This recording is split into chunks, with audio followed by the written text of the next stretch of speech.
All right, guys. Welcome into the retro gaming broadcast. I know it's been a while. I am joined today with some retro logic friends. We have John, or Datfast, as people know him by, and we have Double D, or Chad. Welcome, guys. Howdy. Thanks. So today it's a not so retro subject. We're going to be talking about a few things that are going on right now that we've been seeing, recent announcements, stuff like that. But first, I'm going to do a little introductions. I'll let John go ahead and give it a start. Tell us who you are, kind of where people can find you, and what you do. Yeah, sure. My name's John Cummins. I host co-host the Retro Logic podcast, and I host my own podcast called On Topic Retro. That's part of the family of podcasts. That was like what we like to call it at Retro Logic.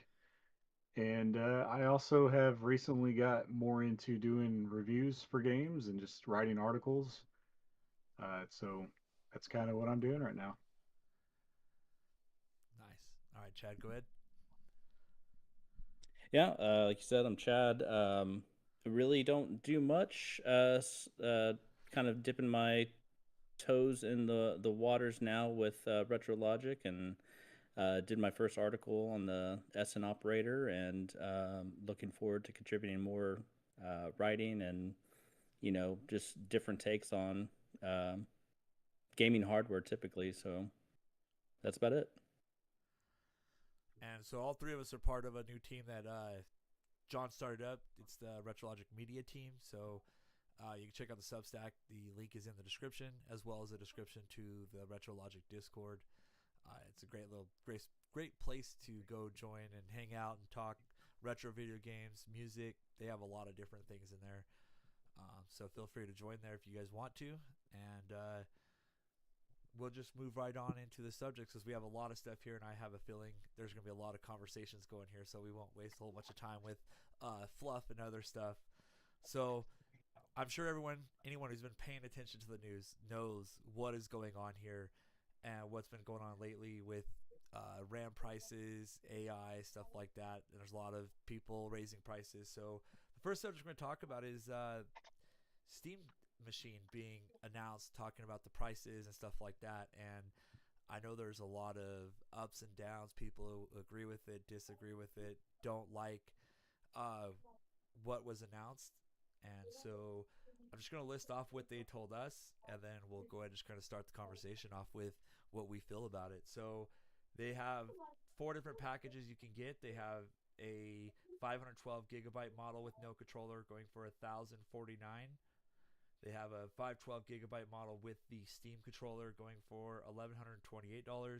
A 2 terabyte model with no controller going for $1,349, and the 2 terabyte model with the controller going for $1,428. And I was looking up the specs of this machine and comparing it. It's comparable specs wise to like a $500-$600 gaming rig that you can build yourself. Yeah, pretty close. Something I guess also worth mentioning, the you're not even really saving a whole lot on the bundle with the controller because I think the controller retails for like $100, right? Something like that. I know it's pretty pricey. So I think you might be saving like $10 if you buy the bundle. Of course, right now I think it might be the only way you can get a controller if you want the Steam controller because I think they're like sold out until next year sometime. So might be worth noting as well. Right? Uh, yeah. Yeah, I I really, I'm just asking like who is it for? Like, and that's been my biggest question. I don't know, with scalpers kind of picking up the first round of sales. I mean, I'm assuming that's what a lot of it's going to be because you've already seen stuff, people trying to flip them. So Yeah, they're in pre-order and they're still trying to flip them. Right? It's insane. yeah, Yeah, Um, that's how it always goes, especially with Steam products. Steam Deck has been that way for yeah. a long time. It's always out of stock as soon as it comes in, being scalped places, and I don't know. And Chad, for your question, I think this is like a very niche group of people for the most part. Like I think they'll sell through pre-orders pretty easily, and but I think you'll kind of see it start to drop. off.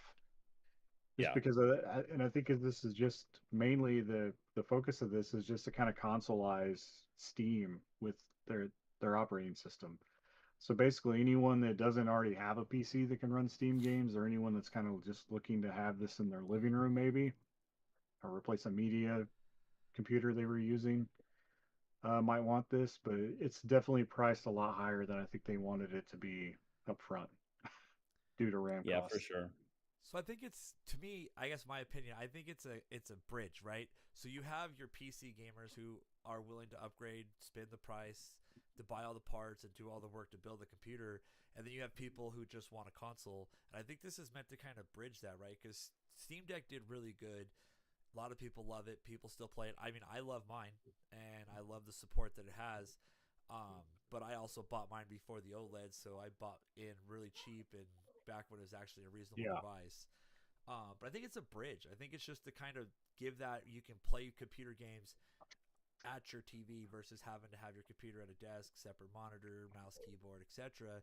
But it does all the PC games that you won't get on, of course, your console or your typical correct. console, I should say. Yeah, for Yeah, sure. And yeah, that's what I assumed as well too. Like it's like a convenience thing, right? You're kind of paying for the convenience of having a box that your games actually just work in it's kind of like versus Apple, yeah, ecosystem wise, where you just kind of plug and play. It's already set up to play, But and this is kind of what I was meaning because you could put Steam OS on other things as well. This just comes sure. pre-installed with it, uh, but you do get all those niceties of Steam where a lot of times things are optimized in that space already. Yeah. And with this machine coming from, you know, Valve, they're gonna basically have already set everything up for you. You just install games. It'll install like probably some patches that will make things, optimize the system for the game, and then you're ready to go. You roll out. It works just like a PlayStation or an Xbox at that point. Does it display games higher than 1080p? I think I read that I think it's it'll do just like going to do 1080p. I think it said 4K support, but I don't think it's like 4K support. 240. I don't think it's like 240 4K. I think it's just like 30 and 60 on some games. I think it's really going to Gotcha. depend. Um, I heard a lot of people that are running it in like 1440. It seems to kind of be the optimal range for resolution on it. right. I don't know. Personally, I think 1440 is better than 4K. Personally, I mean, I've never run my computer at 4K. I've always loved 1440 myself. I have these, so like 4K is kind of I got to be like right on it. Or honestly, I don't notice near as much. I'm also old, I guess. I feel that. But I mean, I guess some of the value can be brought up in, like, if they support it like they did the Steam Deck, because my Steam Deck is pretty old, but I can still play a lot of the newer games. Like, they release patches, like you said, they support it. I forget what they call them, protons, right? Something like that, like proton Yep. patches. And they actually optimize it to be able to play games. Now, you're not playing on ultra or high level settings, but you're still being able to run a lot of these newer games without having to like spend a bunch of money to upgrade it. Yeah, and I think that's kind of what they're trying to carve into. They're I think they've done it actually.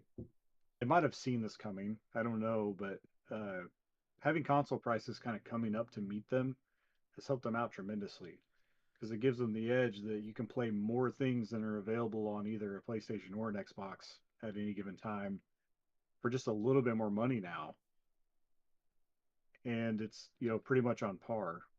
And you can use it for other things. It's a computer at that point. Um, so I Yep. think they kind of timed it just right as an announcement goes. So have they announced yet? Will it have the backend like the Steam Deck? Because I know the Steam Deck has like a Windows mode where you can go into like a desktop and use it.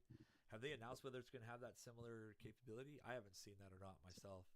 I don't I don't know if they've announced it, but I don't see them not having it at some point. I don't think you have that feature on a Steam Deck and not give it to you on the next product that kind of goes in line with that. Fair enough. Or somebody figure out how to do it. I think I read that they did announce that. Okay. because that would make sense, right? You have that, then yes, you could use it as a regular computer. You can go in on the back end.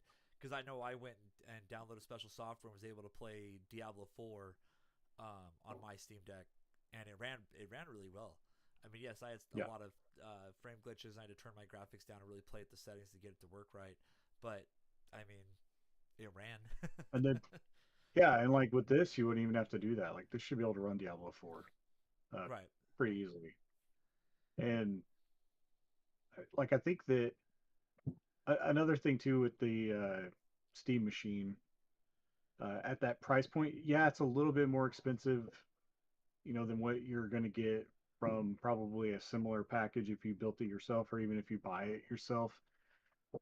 But it's not going to be optimized in the same way, and you will have to install Steam OS if that's what you're aiming to do with that system. And not everyone's willing to do that. So this kind of hits that kind of what you said. It's a bridge. Because I think that the Steam machine's running a Linux OS with Yeah. or a Linux version of an OS to support their Steam OS. If I remember right, I guess it's kind of similar to how Android runs on all these other devices, even though it's not a, Yeah, not that is tied to a right. singular entity. So now, okay, so with the price point, right? We've seen previous machines, right? We had the Alienware Steam machine, which I remember thinking they were really cool. They had limited upgrades. You could do stuff with them. They ran the Steam OS, but you could also boot it into a Windows OS, whatever you installed on it. And it was a neat Yep. idea. It was cool looking machine, but it failed pretty hard because it was a high price point with no upgrade ability, and people thought the same thing. I could just go build a computer for cheaper than this, or buy a way better or build a better computer for just slightly more. Do you think they've learned from the Steam Deck and Well, been able to make this I was successful? going to say, was this before the Steam Deck or after? Before the Steam Deck, the Alienware Steam machine was quite a few years ago. I want to say it was like 12 years ago, back when Alienware was like really breaking into the market. And then they also It had this. definitely wasn't very popular. Yeah, it I didn't was going to really say, I think get adopted by many people. the so the Steam Deck fixed this problem for Valve, Right. essentially. Because we had Kind the of, Steam Live and we had the Steam TV or yeah, something like that, different versions. because what it did is it kind of rode on the back or rode on the wave of handheld gaming market exploding due to the Switch. So the Steam just kind of fit into that ecosystem and then brought in all these people to support it over time buying Steam decks. So they kind of built up their crowd doing that. Especially coming from a place that isn't really known for having hardwares. The Steam Deck's kind of like the first officially thing out there that they are producing themselves. Right. So I mean, they kind of played it smart in that sense. And I mean, a lot of people complained about the price of the Steam Deck, but in reality, it didn't take very long for that to look pretty good over time. So I know people complain about the price point, right? That's the biggest complaint they have with this thing is the price point plus the no controller. You have to pay more to get it. Like you said, you're not really saving money buying the bundle because it is $100 controller, so you're only saving maybe $10 at the end of the day, right? Um, Yeah. so if this thing is successful, do you think it sets the standard for next generation consoles?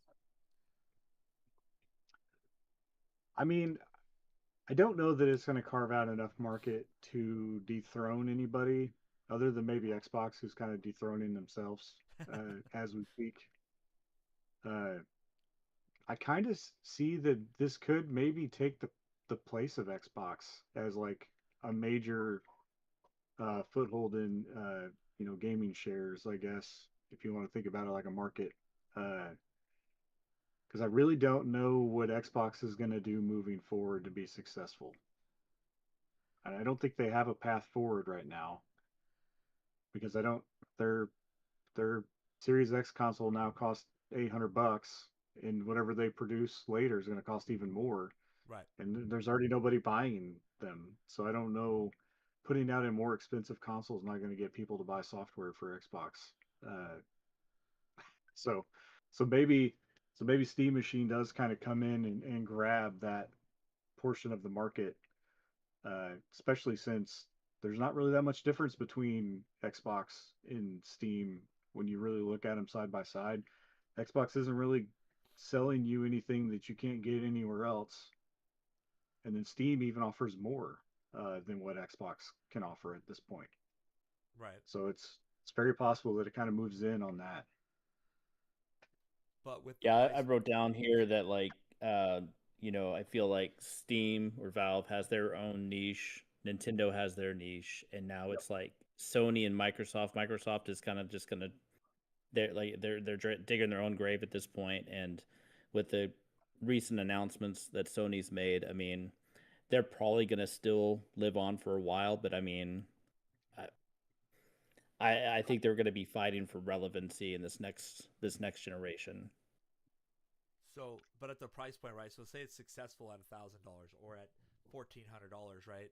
When PS6 comes out and the Xbox, whatever their next one is, um, when they come out with the success of the Steam Machine, do you think that they start going, well, maybe we can sell it for $1,200, maybe we can get $1,300? Because I mean, during COVID, right, people were buying from scalpers, paying $1,500 for PS5s because they had to have it. Yep. I don't think we see. I don't think we see a PlayStation or Xbox console that comes out like a future one that costs less than $1,000. I think it's. I think that's kind of going to be the new bar uh, to get in at that level of gaming. It's kind of worked itself into a premium uh, to an extent. That's why I was saying earlier, I think that Valve kind of timed this just right. I think they kind of got out ahead of it. This is kind of like a mid-console jump, kind of like what the Switch did to Right. everyone else. Just kind of got out there, got it known, you know, testing it out right away. Because I think that the PS6 is going to be very similarly priced to this.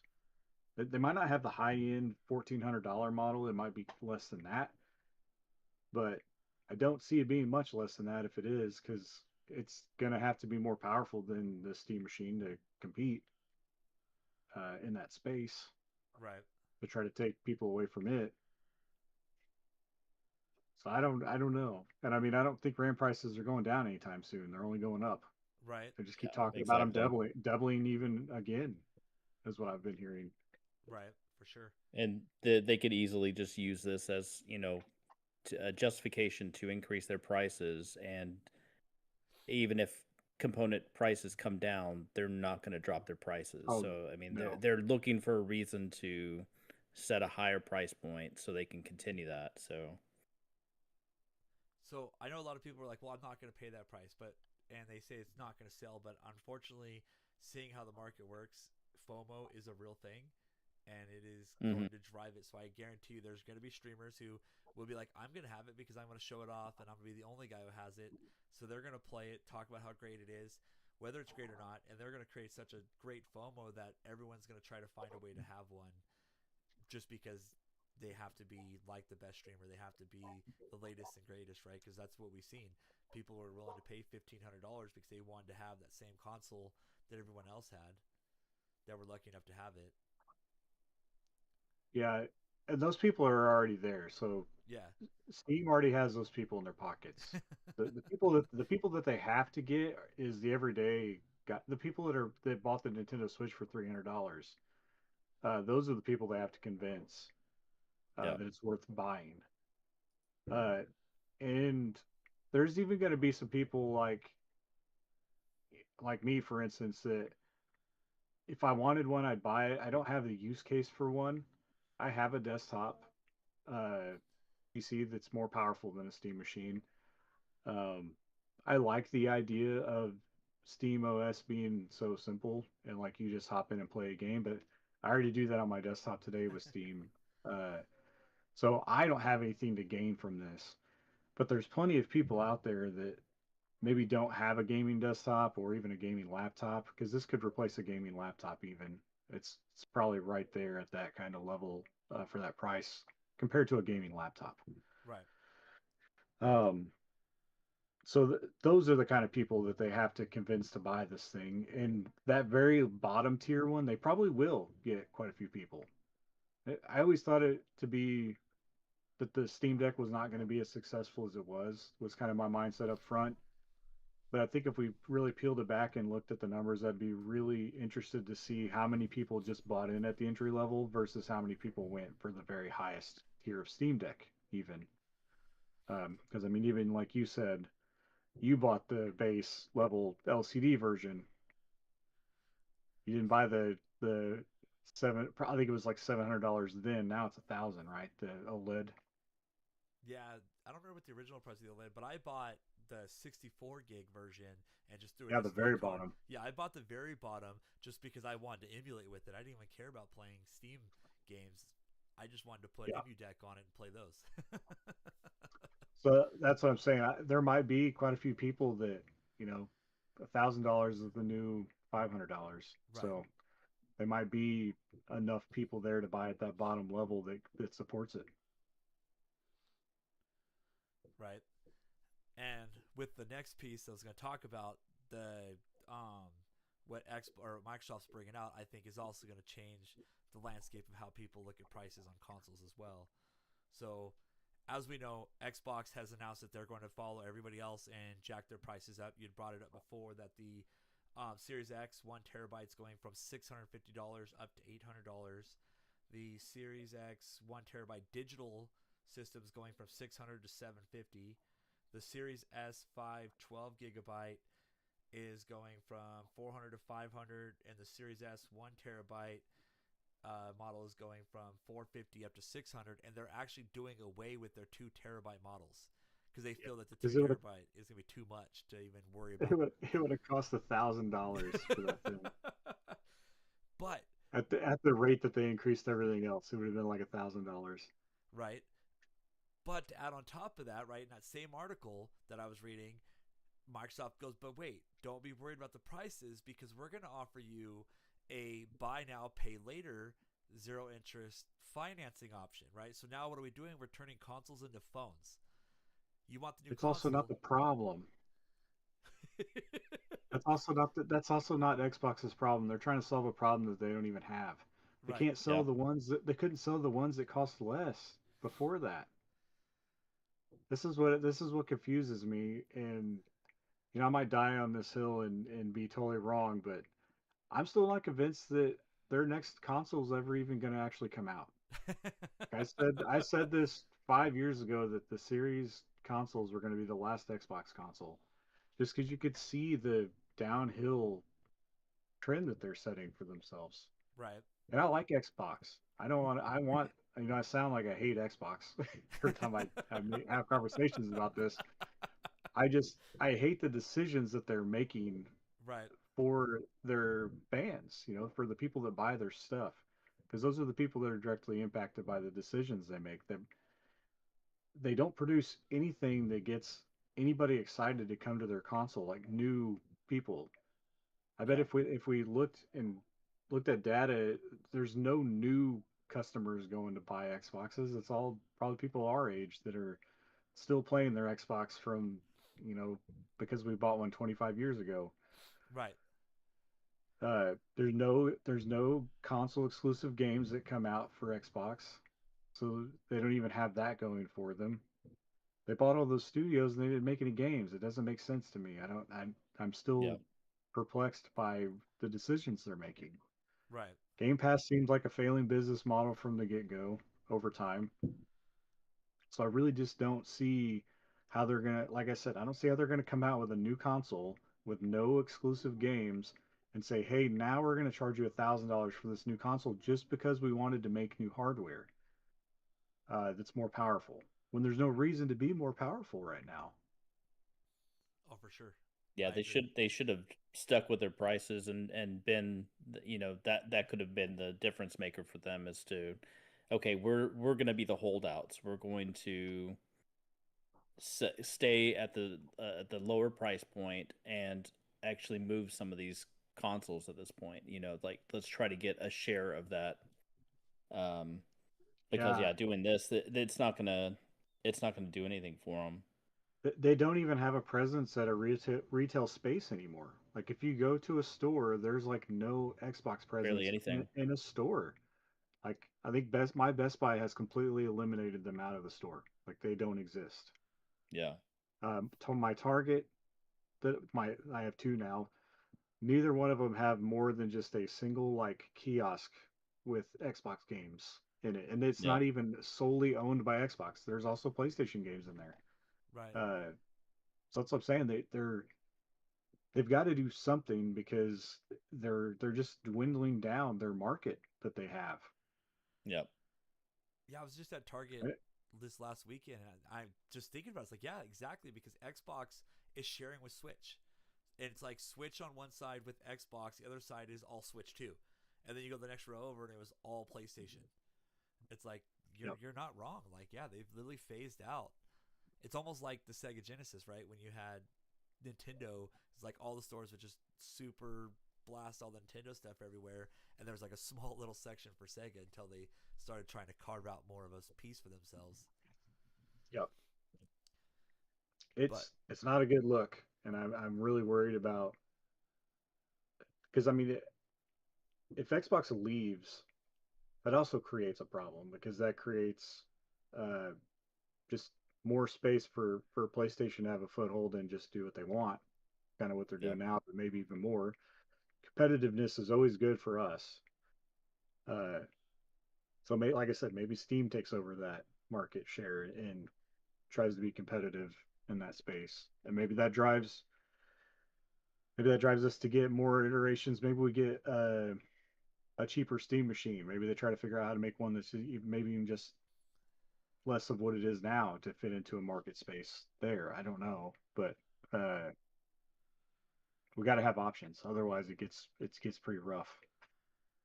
Yeah, that's what I was surprised that they didn't have a lower um, price point for like because you could make a Steam machine that plays a large portion of the library of Steam, maybe only at 1080p. I mean, Yeah, I mean but they I could don't know have if they're went the trying to route. future proof it or what.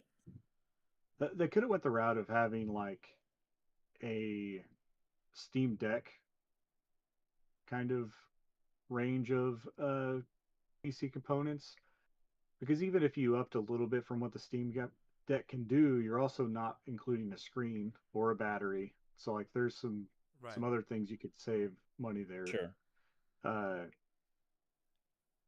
but I guess maybe they felt that they were already controlling that sector with the Steam Deck. So maybe they're just trying to differentiate. They're trying to sell you because they're still trying to sell you Steam Decks. They don't want Steam Deck's right. not going away or anything with this coming Yeah. out.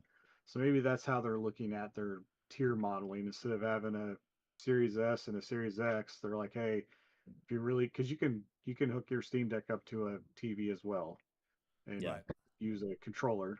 Uh, maybe that's what they're doing. Maybe they're saying, hey, if you don't want to pay the $1,000, go buy a Steam Deck. Exactly. That's what I was just about to say. As I think that's what they did was they're just like, well, why? We have a base entry model. You can go buy a non OLED Steam Deck for a lot cheaper than the OLED, and then you can buy a dock because I have a pretty nice dock for mine, and I know they have their own, but I've bought an aftermarket docks and they work really really well. Did they phase out the LCD They Steam might Deck have. though? I think so. Yeah, they might have, and just only do So, but they do OLEDs. have two. They have two levels of OLED though. They have a cheaper one that I think's less than 700, and then the other one's like closer to 8, right? I The think one so. terabyte. Pull it up. See, I almost bought a Steam Deck too. Uh, I don't really need one, but right before the prices went up, I was thinking about it. I was like, well, I could get. I had a refurbished one in my cart, and then I decided not to because I don't know. I don't have a real big use case for even the Steam Deck. Because most of the time, if I'm playing Steam, I'm playing something on my PC because I'm wanting to play it with better fidelity. Uh, and then most other things are going to be like indie style games that I'm probably playing on my Switch too, more than likely. Which probably even I don't know. I like the screen better on the Switch too than I do the Steam Deck. So the cheapest model Uh, they have is Yeah, a you're right. It's 512, yeah, 800 bucks. exactly. so yeah, that's probably their plan. I'd be really surprised if the Steam machine hits the kind of sales numbers that a Steam Deck does, because the Steam Deck has a lot going for it with portability. Right. It's the magic sauce that the Switch has, essentially. Right. I mean, early sales targets seem to be being hit by the Steam machine, and they're selling out of pre-orders. Are So, they though, or is that scalpers? Right. I mean, those are always going to be a combination, but it's definitely not a Wii U. I'll tell you that. Right. For sure. Welcome in, Star Wars dads. How you doing? It says full steam ahead. But I think, yeah, I don't know. So the question now is, does Microsoft even have to release a new console, right? Because they released the ability for some TVs to have Game Pass built right into it, so that you can just hook your controller up to your TV and play a lot of games. You have like the Rogue Allies willing to make their own devices that will run Game Pass. The Steam machine will probably have some kind of Proton or backdoor software to be able to put Game Pass on it. With all the devices that are willing to run Game Pass, I could Microsoft just not make a console? I don't know. I That's where I thought they were going. But it seems the Game Pass is not what it was all cooked up to be either. And I think they're struggling to get Game Pass staying where it's at. Uh, I mean, even they've even had to roll the price back on Game Pass because so many people left when they upped the price initially. Uh, so I don't know. Xbox is kind of swimming in some dangerous waters. I don't know how they plan to move forward. Uh, Game Pass doesn't really seem like it's doing all that well. I don't know. They're kind of secretive. They don't ever really share these things, but I'd be willing to bet that they're not making that much money on Game Pass. They're not making money on their consoles. Uh, when you're not making money, I don't think you can not make money for very long before Microsoft says, "Hey, we don't really care if we have a gaming division anymore. Yeah, We exactly. can they could become publishers, honestly, uh, Right. more than anything, and they still have studios. There's nothing that says they can't keep their studios and just become a developer publisher of games, similar to what Sega did when they dropped out, Right. or Atari. But you can But have other people make your devices for you, and you don't even have to spend the money in the hardware, right? And Star Wars Dad yeah, says that he doesn't like Game Pass on his Fire Stick 4K. Says there's too much lag from the Xbox controller. yeah, So that it would explain why you haven't seen it, because I never tried it. I thought it'd be kind of cool if you could just take your I've controller on vacation. I've tried it. I also have a lot of issues with it too. And it's very internet intensive because it's streaming, obviously. Right.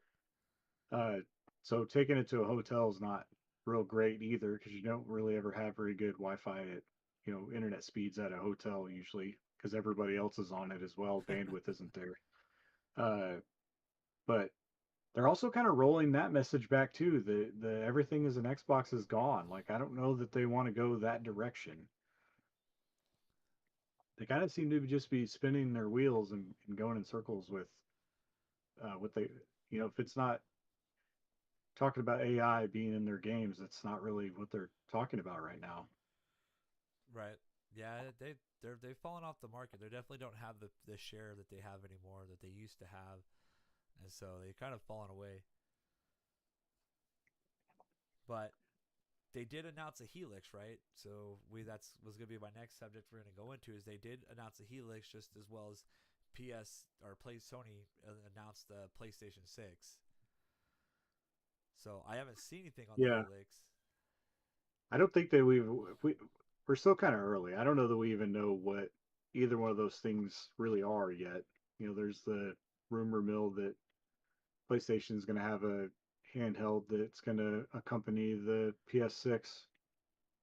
So they might be looking to do what Valve is already doing, where they have a really high end console model and then a handheld model that fits more in the price range of like a Steam Deck. But it's also really hard. It's really hard to navigate a system like that whenever you're PlayStation because you're developing those games in house. And now you're saying, well, it has to run on this way lesser. We're seeing what Xbox had issues with whenever they were developing games for the Series S and the Series X. It has to be able to run on both, but one's way more powerful than the other. So you're either restricting games from being the best they can be because they have to still run on this lesser model, or you're, you know, gonna keep people from being able to, gatekeep a game to the higher model because the lower one can't handle it. Right. So I don't know that PlayStation wants to get into doing that either. Steam doesn't have to worry about that because they're not making any of their games. They can just they come out they're really good at it. They'll come out and they'll say, hey, this is Steam Deck supported, this isn't. And now that they have the Steam machine, they can say, well, now they can kind of do like what uh, console makers put on the back of their game box with controllers, what's compatible with the game. Now they can say, well, this one's Steam Deck compatible and this one's Steam Machine compatible. Right. Or PlayStation doesn't have that uh, luxury. Whenever they put out a new console, if it has a lesser handheld and a really good high-powered console, they got to make sure that The Last of Us 3 can run on both of those things. Yeah, Or The Steam's Last been of dealing Us with 2 this. remake. They've been dealing with that forever. I mean, having to put, requirements, system requirements Yeah, on every single game. I mean, that's a PC it's thing. something that's been exactly that's something they've had to Yeah. deal with forever. So Right. it's not something they're unfamiliar with. So they know how to It, navigate it. yeah, and they're fortunate in that sense that that's always existed for PC gaming. There's always been a minimum requirement set on the back of a box from day one almost. Oh yeah, Yeah. for When you would sure. go buy a PC game, Sony can't do that. They can't say, "Well, sorry, you guys that bought the handheld, you can't play this one." You know, they've got to make it to where they both work within the same system, which Exactly. developers don't like. And it takes time because now you're basically building two different builds of the same game to make them work together, or you have to figure out a way to make them scale. Um, Essentially, what and the Switch sometimes, does. yeah, and that's only for the time being. I think Nintendo wants to try to get out of that as quickly as possible. Right. I don't think there's going to be very many more Switch games. Uh, with the Switch 2 being as successful right out of the gate as it is, I think they've always kind of kept that as a safety deal. They did the same thing with the 3DS, right? We had like a year where they were still producing 3DS games just in case the Switch didn't take off as well as it did. And then right after that, they were like, "All right, we're done. Cut it off." And then they just stopped immediately. Uh, so probably see something similar to that. I was referring to how Switch does. They downgrade the games when you're playing in portable mode, and then when you dock it, Oh, it yes. upgrades it. So Yeah. it's like that's that two different specs, right? So Yeah. I I do, I would think that the PlayStation, if you're gonna pay big money, like the difference between even the Steam machine and the Steam Deck's probably pretty considerable. Probably more than handheld mode versus right, no, console for mode sure. on a Switch. So I imagine the PlayStation would have to keep something similar to that, unless they plan on giving us $1,000 handheld. I have no idea what At they're the rate they're what they're going, up who to. knows? Yeah, well, yeah, or maybe it's $1,000 handheld and the console itself is like $1,500. Right, Who knows? But yeah, no, it's definitely nobody's showing their cards yet, so we'll have to see. right. You know I what? A pretty neat idea is we've come a long way with technology, right? You have those laptop docks where you can put your own graphics card in. What Yep. if you had a secondary, like maybe you had a dock that was like an upgraded system, and then you put your portable PlayStation, whatever the new PSP, whatever you want to call it, right? The portable PlayStation. Maybe you just dock it, and then all of a sudden it diverts it all right through the console. You could theoretically have a pretty cool system right there. That's honestly what I thought the Switch 2 was going to end up being before they. I think a lot of people did. They thought it was gonna have an Yeah. eGPU. Gotcha. Yeah. Uh, yeah, PlayStation could go that route. Um, I think I would kind of worry about how expensive that dock would be. Um, and you might price yourself out of an accessory market for it. I mean, people are complaining right now they got to pay $100 to get a Switch dock. I can only imagine what a dock costs that has an eGPU in it. Right. Yeah. Probably another $400 to get another video card Right. in it because that's going to Yep. have RAM in itself to make it run. But you could sell it as a I don't know. bundle. You can sell as a bundle. So if you have the guy Yeah, who just wants portable, he buys just the portable device. Then you have the guy who wants the whole yeah, package, he buys the whole thing. yeah. Then you get into like what the Switch Lite Switch Right. situation. Yeah, There's exactly. there's Yeah. plenty of routes they can go. I'm really curious to see uh, what they do because at this point I don't have plans to buy an Xbox or a PlayStation console that comes out. Um, the PS5 really kind of burned me on early adoption of the console, and I didn't even adopt that early. Uh, I think I waited. I didn't want to buy the that scalping price like you were talking about.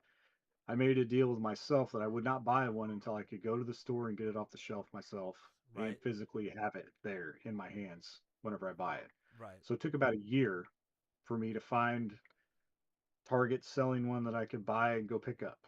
Right. So I was a year into it. Well, in that first year, there wasn't even any games that came out that I had to play. So I was still waiting on things to come out to really get me interested. And there really hasn't been a whole lot of games for me on PlayStation that I can't go play anywhere else. I've Right.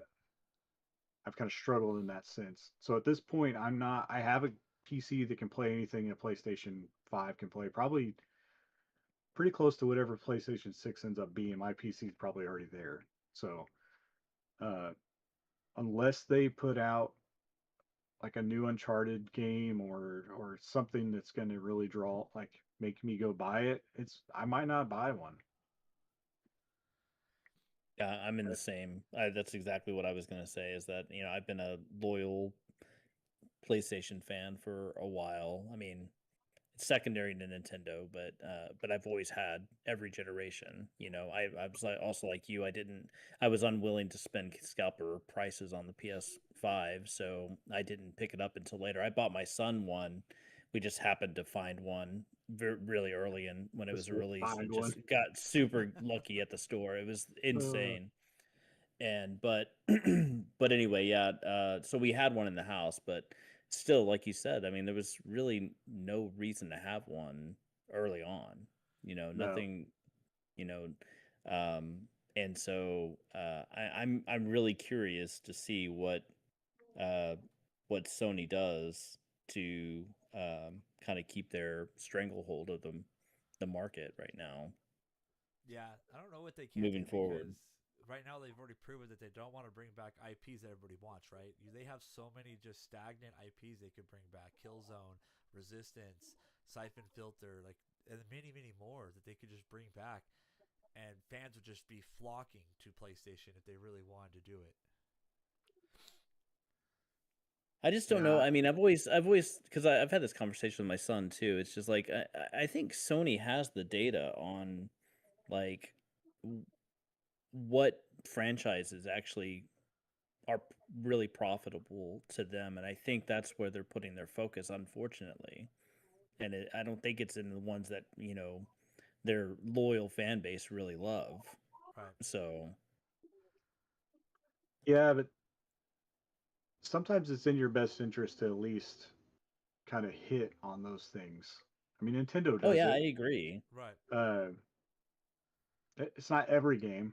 I mean, they have dormant franchises as well, but when you really look at like Metroid, they, those games don't really sell all that well, but they keep going back to that well because it's important to them. It's legacy. Yeah, Um, there's definitely some things. The problem with PlayStation, I think, is a lot of their like early legacy stuff they never did own. Like all the things they were known for, they didn't really own.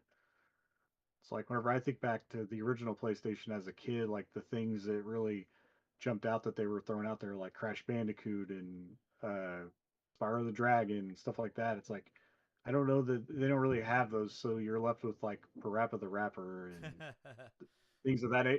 Those are all like cult classics. I don't know how big they would actually be if you try to re-release one today. So like yeah. it would. I mean, and I think they also have the data on looking at those games that tried to come back. Like we have a new Crash game and we have stuff. I don't know how well those are sold, so maybe they're looking at those things as well. Right. Um, but they definitely have even more recent franchises like I'm really shocked we still have not got a Naughty Dog game for PS5 Right. that's like a new game. Like, what are they making? Are they making Yeah. something that's going to make me buy a PS6? Well, they have that That's one what that I'm I mean, everyone that wondering. that that might be space it, one. but They have what? They had a space game that everyone was talking about for a bit there. I forget the name of it. It was like the little red ship. It almost had like the Coca-Cola logo on the side of it, and it was kind of they're trying to like market as like more of like a retro, but it's like a space fighter. I forget what the hell it was called though. I guess I totally missed that. yeah, I completely missed that one too. They, I mean, they've re-released both uh, Last of Us. Last of Us games for PS5, and I think they ported and they might not even have done this. It might have been somebody else, but the Uncharted games to PS5, like upres. Yeah. But I don't know that I can't think of a game that they've done. Well, there's definitely not been a new Uncharted game on PS5. Right. There's not been a new Last of Us. So it was called Intergalactic: The Heretic Prophet. Was the game that Naughty Dog announced, and there hasn't been a whole lot of information on it, but it definitely was one that they teased a few times, and I know it kind of drew a lot of mixed reviews on like what they've seen. When's the last time that was even brought up? When did they bring that up? Is it being developed by them or just published by them? I'm not sure. I'd have to dig further into it. Let's see. I'm just curious because it doesn't really seem Yeah. like something they would do. Well, they did a major update. There's a YouTube video right here from the PlayStation, or with the PlayStation logo on it, right? Yeah. And that was released May 7th, 2026. Uh, Originally announced late 24. so I know, like I said, I know So they had it, and it's on their website. Here we go. See if they have any information on their website. Might just be all old information. something that I think, and this might just be me, I might be by myself with this. I'm not sure. I I think we're coming to a point where it takes so long to develop a game with 4K assets that is trying to basically push these systems that we have to their limits. And I'm not really 100% sure that's what everybody wants. So I don't know that we need to keep going forward at the pace that we are going, and maybe just get better at building games for where we're at now. Because I feel like I said, this could be me, but a 6 or 7 year development cycle for a video game is insane. Like Oh yeah, if you're missing out on a whole console generation, just imagine that. You started a game probably early. Just keep PlayStation in mind. If you had to start developing a game for the PS5 at the end of PS4 and you miss your mark by a little bit, now you're having to redo a lot of work because now you're moving on to the next console. right. Well, prime And that's a example, good point too. Yeah. Cyberpunk.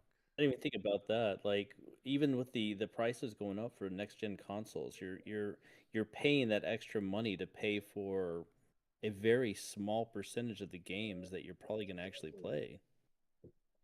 And it doesn't make sense because I think we're also seeing attrition in the market to where there's pushback on it. It takes so long to make the games, and then they're not considered profitable anymore because they just spent 7 years paying to develop this game.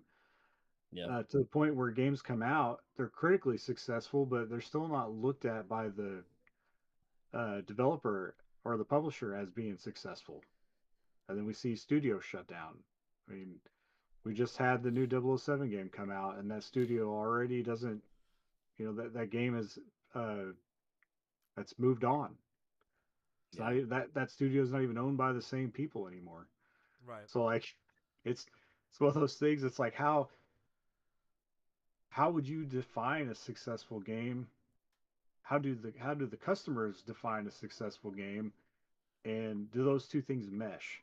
Because if they Yeah. don't, you're missing the mark completely. If we're only going to make these big giant games, or if the only reason to have the new consoles to play these big giant games that are coming out once every 7 years, there's no point. And I think that's why it took a lot of people to move away from PS4, and that's why they were still making like PS4 versions of games for so long because Right. they had to. There wasn't, you know, they were still trying to keep that market alive. Yeah. There's so much in between. Like I said, Naughty Dog, we haven't got a game. It's been 6 years. Oh yeah. Yeah. PS5 is almost gone. And I know they're speculating The Last of Us 3. There's also speculation for a new Uncharted, but we haven't seen anything on it. So yeah, I mean, I completely agree But with if you there. the way that Sony works, if those games were coming out next year, we would have already heard about it. They would Right. have Yeah. already been at least talked about or announced or something with a date that says 2027 on it. Yeah. Well, 2027 is looking like the week that could be a PS6 at this point. Right. So I don't really know. That's why I'm saying I'm not really looking forward to buying a PS6. There's nothing right now that could really come out that makes me want to gravitate towards that. Paying that extra money for 4 games in a life cycle of a console, maybe. Right. Uh, I mean, I played games on my PS5 because I could play games on my PS5, but there's maybe, like I said, there might have been 4 games that I just absolutely had to have that came out on PS5 that I couldn't play anywhere else. Like Right. games like Spider-Man, stuff Yes. like that. But those are even few and far in between. Like who knows when we'll get another one of those? I'm gonna play Wolverine. Right. That's what I'm looking forward to right now. That's it. I'm actually hoping that the rumor is true that they are going to be doing a Venom, like a Venom direct game, not just having That Venom would be a be, person. I would love to see that. and that's what we need. And we need that game to not take 5 years to Yeah. make. Uh, they're gonna lose out. So For with real. the current trend in the market though, right? Like look at how many games are more successful just being HD 2D games, right? Octopath Traveler has proven that with the remakes of Dragon Quest, stuff like that. Like people still are clamoring for these older looking games that just look prettier, right? They look shinier and newer, but they're just 2D games. Like, do we really need to, like you said, do we need to keep pushing the bar? Do we need to keep upgrading the graphics? Do I need to be able to see the pores or that this dude has a zit on the side of his face in 4K? Or should we go back to focusing on great storylines, great mechanics, great combat, a really stellar game versus just throwing something out there because it looks pretty, right?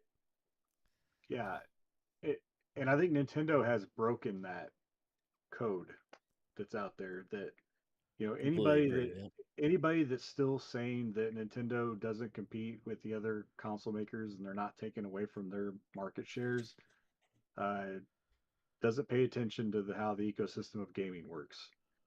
But they're lying to themselves. Any console that sold 150 million units is taken away from any of those other consoles at any given time. The Switch 2 can play a lot of games that a PS5 can play, so you can't even say that they're not, power level compared Right. anymore. So, but the one thing that these other companies aren't doing that Nintendo does is Nintendo will make a point to release at least 5 or 6 first party games a year on their consoles. They might not be the big bangers, but they're still going to sell 1 million units and they keep everything floating. Oh yeah. Or they release meaningful updates, content, right? Mario Kart, prime example, right? They always keep releasing something that drives people back to the game, whether it's new maps, new characters, new mode, whatever it is. They always find a way. Look how long it took them to move on from Mario Kart 8. I mean, it went through theoretically almost 3 generations before they finally came out with Mario Kart World. Yeah. I mean, and that's what I mean. They can't say that we can't do this anymore and that we just need to keep going bigger because no one's going to buy the games if we don't. Nintendo's already proven that you don't have to. They've always been behind, Right. and everyone has said, well, you can't use them because they don't usually sell like we do, or they're usually kind of behind. That's not the case anymore. They've proven that they can still be uh, themselves, which is making really weird. I mean, we're getting Rhythm Heaven, which is a game that maybe 1 million people might not even buy, but they're putting it out there for the fan base. It's a small little game. There's nothing technically crazy about it. Even Splatoon that's coming out. This is not like a technological marvel that we're getting, but it's they're grabbing enough audiences with these different things. PlayStation's not doing that. There's not a whole lot of diversity in what's coming out from what they're offering. Right. And I mean, even Nintendo's starting to see it now as they've got into HD, 4K space. It does take longer to develop a game, but they make it to a point where not every game does that. Right. And yeah, we might wait 7 years for the next 3D Zelda or the 3D Mario, but there's so many other things in between that's keeping everybody occupied. The other ones aren't doing that, and that's what's lacked. That's what's missing from their what make I guess yeah, they have Call of Duty. They're feeding the mass markets, but I would have to think that even those are kind of shrinking to a point. Otherwise, we wouldn't be hearing about studio closures and all those things. There'd be enough work for all those people to do. Right. I mean, hell, they closed down Destiny, and Destiny's like been one of like the top That's talked about games. You know. Yep. You could always talk about how successful you are, but whenever you start shutting things down, everyone knows the truth. Oh yeah. You know that talk about your what you said before, right? You talk about we have these studios that could do stuff like Sony picked up Bungie, and then you have a studio that could do games, right? So if you wanted to bring back a Killzone, you have the perfect studio in house that could bring back Killzone right now, or Resistance, and they already have Yep. the framework.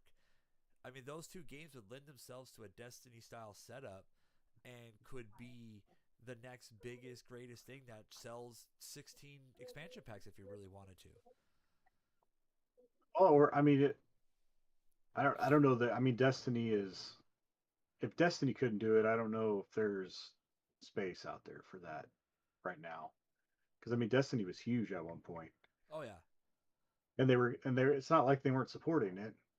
Uh, just eventually it drops off. Everything has a tail, short or long, but it ends eventually. And you have to reinvent. You have to keep doing things, and I feel like that's. I even hear people that like we mentioned Call of Duty. You can only do Call of Duty so many times. You know, you can make it look a little bit better here and there, but you could probably argue that it hasn't even really looked any better than it has in the last 10 years. It's probably relatively similar. I mean, right, uh, but I think people are even getting bored of that. That's Fortnite's gotten huge because of that. I think people are kind of tired of playing Call of Duty all the time. Fortnite's getting big now, so it's just kind of you lose pieces and market share off of everything over time. right. Well, I think it's also why Call of Duty got pulled off Game Pass, right? Because they weren't getting the numbers that they thought they were going to get by putting Yeah, it for free. And it's like, oh, we'll put it for free, everyone will play. And it's like, no, Fortnite, Apex Legends, they were already Minecraft is free. still Minecraft is still doing better than most of these Call of Duty games.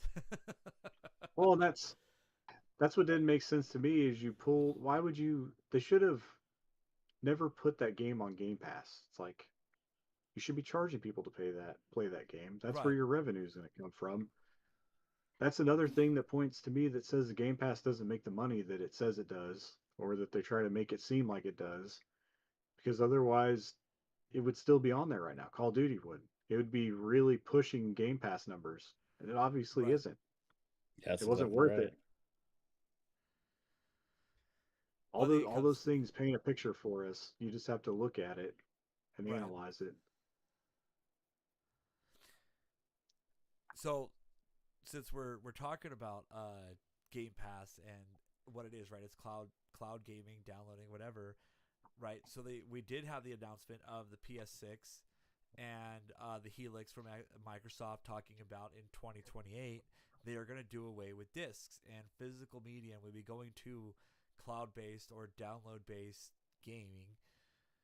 And what that leads to in the future market is to be unknown. I have my theories, but I'm not sure if they're right or wrong. We'll see. But Yeah, this is going to sound really bad coming from somebody that is 100% into physical media, but PlayStation and Xbox going away from discs is not really that big of a deal. I don't know that you could tell me when the last time a complete game was put on a disc to begin with. They're already basically like a key card, like Right. for a Switch. They basically go on there, you put the disc in, there's maybe 20% of the game on the disc, and then it starts a major download. Uh, so having that disc for me, other than for it to be an ornate piece on my shelf to say that I have it, uh, 20 years from now when I want to play uh, Horizon on my PS7 or whatever, it's not going to work because they already shut down the stores from the PS5. Uh, and I won't have a way to download that last 60% of the game that's not on the disc.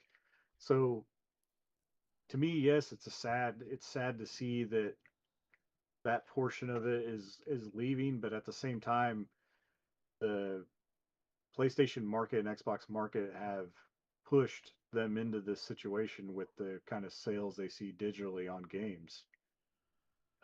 There's still, you always have your collectors, you always have your big uh, special edition, collector's edition buyers that will buy the big boxes and things like that, which I they've even kind of gotten away from. A lot of those don't even come with the game anymore.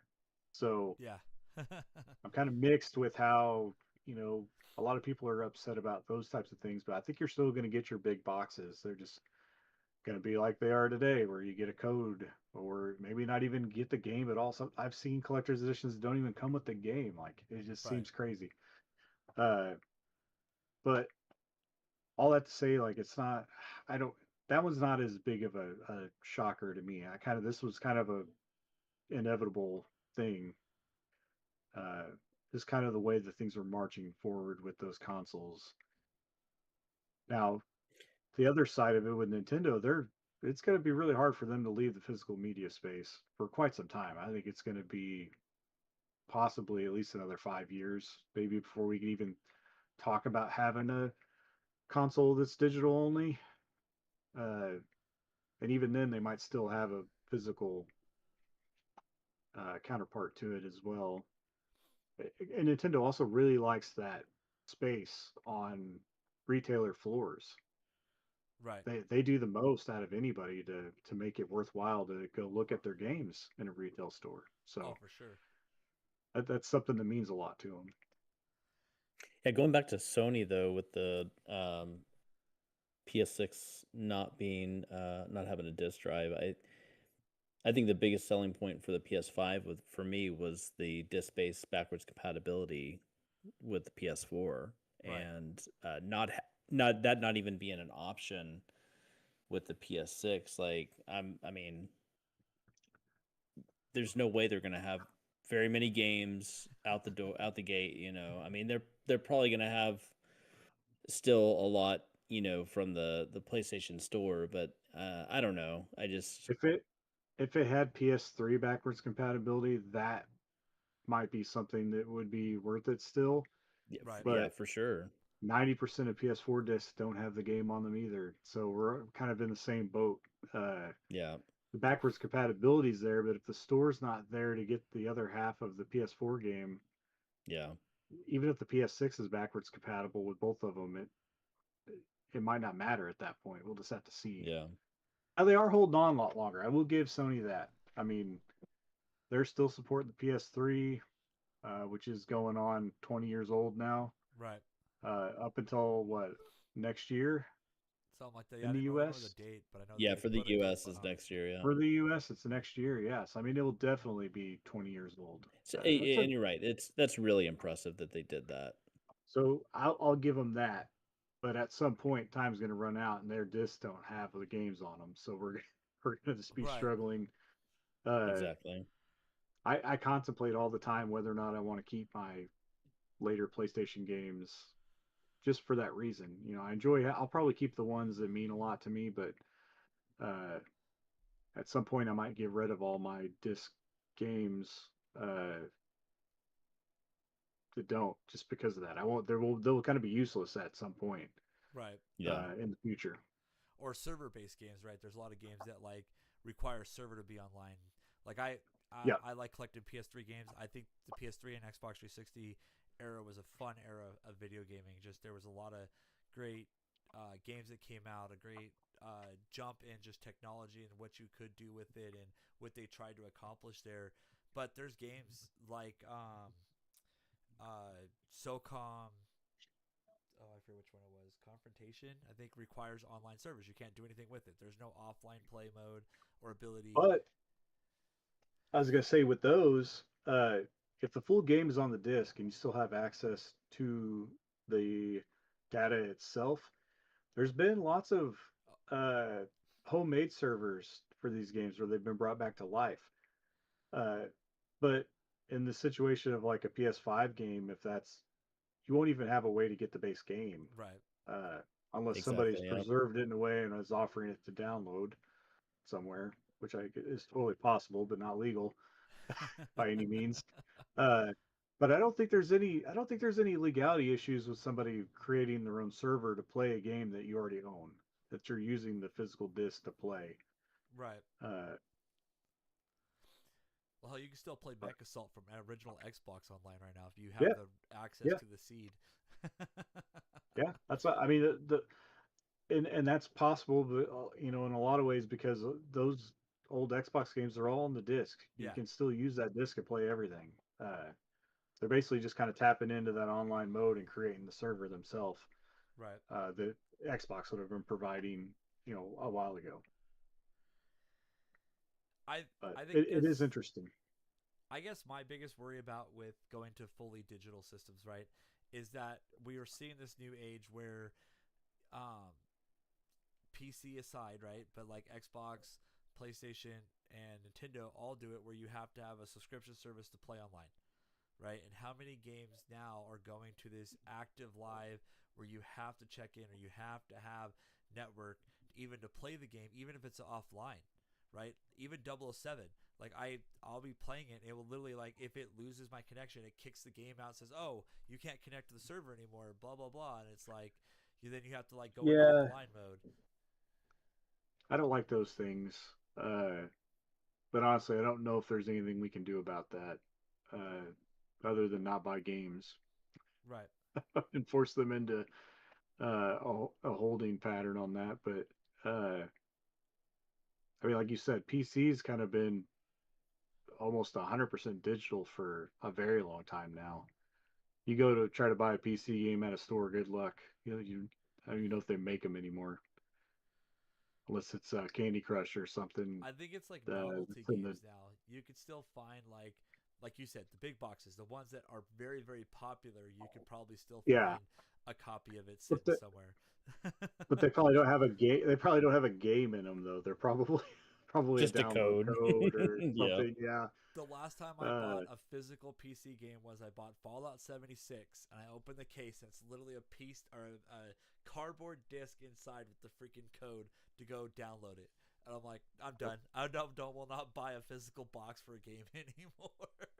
yeah. Yeah. I think the last PC game I bought physically would have been Diablo 3. And I mean, we're talking like 2011 maybe. Right. And that was pushing it. Like, I think I had to go to a few stores to even find it. I think I probably ended up going to Best Buy. It was probably my best bet. I don't think Walmart has sold PC games like any kind of real capacity in probably 15 years or longer, 20 years. Yeah. Right. They're just gone. Oh, for sure. So, I mean, PC kind of proves that it works. You can do it. Customers get accustomed to it, and eventually it'll be the norm. Uh, it just sucks not having that. Like, there's something, and it's not for everybody, but there's something about having that physical, tangible thing in your hands Oh yeah. Yeah. that's special. And there's a game preservation side of it too, but we a lot of times though, I don't know that it's nearly as a big of a deal for newer things. There's so many ways to store games online that you're not going to lose out on near as many games as we used to in the past that didn't have a digital version. The digital version actually helps things preservation wise. Um, if there was a digital version of Atari games back in '70s, we wouldn't be missing like half of them Right, for sure. being unknown because somebody would have archived them on the internet Yeah. somewhere.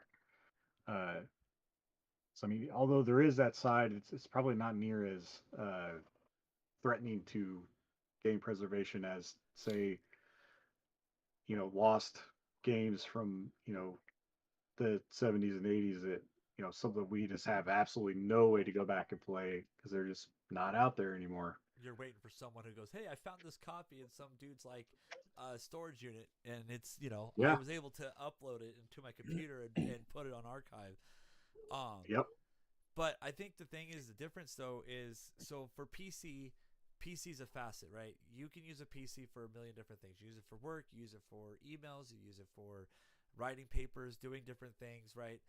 And gaming is a side asset to it. Where a PlayStation, an Xbox, and Nintendo, unfortunately, they only play video games for the most part. I mean, yeah, you can hack them and do more, but for the most part, what they were designed for is to play video games. So if you don't have the game, you're not doing anything with that console except for playing Netflix. But who doesn't have a TV these days that has Netflix built right into it? So with the subscription service, do they force us later on when they have a fully digital system? Do they force you to pay for this service at $50 a month? You're mad that the console costs $1,200, but you're able to finance it like a cell phone. Now they get you thinking about the monthly cost. Well, it only cost me $100 to have it all a month. I didn't care about the $1,200 because that number I don't care about. I'm paying $50 a month for that console. So now they get to just treat it like a cell phone, because how long ago was it you were buying an iPhone for $800 where now you're paying nearly $2,000 plus for an iPhone? Yeah, I think you're tapping into more of a society problem than a gaming problem, though. Like, if Yeah. if we as a society are willing to do all these things, then companies are always going to give Oh us the yeah. option to. Uh, but I do think that the one thing uh, that we have to think about whenever we start talking about this is just how big gaming has become as a market in general. I mean, it's larger than movies, it's larger than music in a lot of ways. Yep. Uh, its outreach is definitely way, way, way greater than it was when we were kids. Oh yeah. Uh, I don't know that even if we go all digital, that I don't know that they would be able to. I mean, they will give us streaming services. That's probably something that will come down the road. And like I said, that'll be a problem that we have to deal with as a society of whether we're wanting to do that, are willing to pay for all those things. But I don't think we have to worry about gaming going away as a as a whole, uh, by moving to all digital. And I don't think we'll lose people. I think it actually we're going to lose a lot of old people that don't like digital games. But as far as like health for the market, like my kids don't care if a game comes on a disc or not. They just want to play the game. Right. It's different for them, and it's a sad day, and I'll always cherish physical games, and will probably to an extent always have them in some form or fashion. There'll always be a limited run out there that's creating 1,000 of this game physically, as long as there's a way to put a physical game into it. Um, but yeah, no, it's going to be different. We're definitely moving that direction right now. I just Really worry about quick, the. going back to the subscription services, um, I haven't seen much marketing on the Steam machine. Have they even like, are they tapping into that? Like, hey, you don't have to pay for Xbox Live or PlayStation Network with Steam Machine. So, like, yeah, our price point is a little bit higher initially, but you're not paying any type of subs. You get to play online, like out of the box. I honestly haven't seen any Um, marketing for it at I I all. don't don't think I they don't think have they to. market that. I think that's kind of a given. It's They PC. just It's expect just people there. to know it. It's just like Yeah, they but I don't don't think. have a. Yeah, They don't have like a service you pay to get free games, right? Other than like if you buy into like Humble Bundle and you buy like bundles of no, games. I'm talking about It's playing about just to play online. online. Like Yeah. you have to have PS Plus to play an online game for Yeah. PlayStation, Yeah, or NSO if NSO you're or playing on Nintendo. Xbox Live. You don't have that on PC. You can buy the PC version and play with your buddies without Yeah, having any of those services. I don't know that they advertise that though. That's I think they kind of just consider it an inherent thing that people know. Like I don't think they're pushing it out there. I mean, I think they'd be smart to throw that out there because I think that is something to consider, especially when it comes to pricing, because those services can always go up in price, and they have, Oh yeah. and They you will know, continue to. Oh yeah. 100%, yeah. So And as I'm waiting to get that email that Nintendo's going to raise the price of NSO at some point. I hope they don't force me. I still have not bitten into the expansion stuff. I just have the base like family I will thing, say and that's that it. it is reasonable for what you get. For And it's Nintendo, yes. yeah, and it's Yeah. way cheaper than the others. Exactly. Like Yeah. I split with my son a Game Pass Ultimate subscription because that's what he plays on. He plays on Xbox, and I think Yeah. that's just because that's where his friends are at. Um, right. which when you're a kid, that's where a lot of it comes down to. You don't have, you know, he lives in the most fortunate situation ever where he has access to everything ever made, but all of his buddies don't. They don't have a Yeah. they don't have a PS5 and a Switch 2 and all this, so they only have Xbox. So that's where he's at. So we split a Game Pass. I pay for a service that I don't ever even open or touch myself. Uh, but it whenever you look at how much that costs, I think it's still like $28 a month. Yeah, I don't know what they have it So now. it's for Ultimate. I think it's like $28. It was 30. I think they brought it. I That's think they crazy. dropped it like $2 maybe. Um, so when you really kind of push that out over a year's time, you're paying over $300 a year for Game Pass. Yep. Where my family member subscription for like a whole family of expansion is $80 for a year. That's like, and I use it way more often. I probably Yep. use it more often than he even uses the Game Pass one. So they brought it down to Just 23 a month is where it's at right now. okay, so it's a little bit more, a little bit less than what I was saying. They discounted it more, Yeah. I think it but was it was at 28, 30. but they pulled Call of Duty and then they lowered it down again to bring it just Yeah, above where people are happy. Because I remember paying $20 a month. I didn't care. It was there. I just had it. Barely ever used it. But once they jumped it up, I'm like, okay, I'm canceling it now because I don't use it. and I mean honestly, that's what keeps me from having the PlayStation one, because I already paid for the Xbox one for my son. We go halves.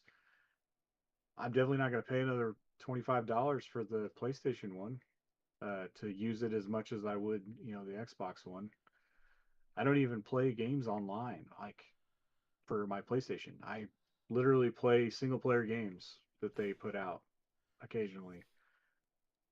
So I have no need for it.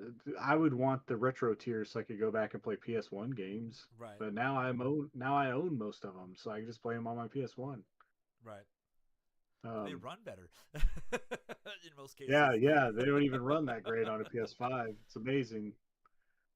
Uh, but yeah, no, those subscription systems are expensive, and like you said, we might get pushed to where that might be the route we go. But I think that the reason why PlayStation doesn't do that more is because it's not as profitable. They make way more money selling games individually for a set price than putting them out there on a service.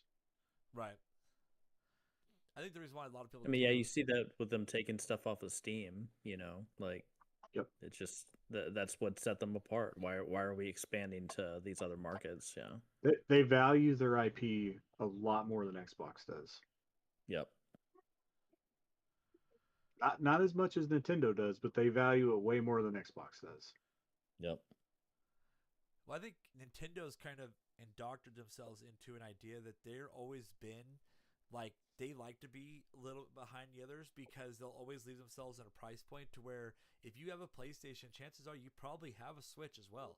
Or if you have an Xbox, you probably also have a Switch. And if you're only a Nintendo, then you just have a Switch, right? So it's like most people don't just have a PlayStation or an Xbox. They have a Switch sitting there, whether it's a Switch Lite, whether it's a regular Switch, an OLED, or a Switch 2 now.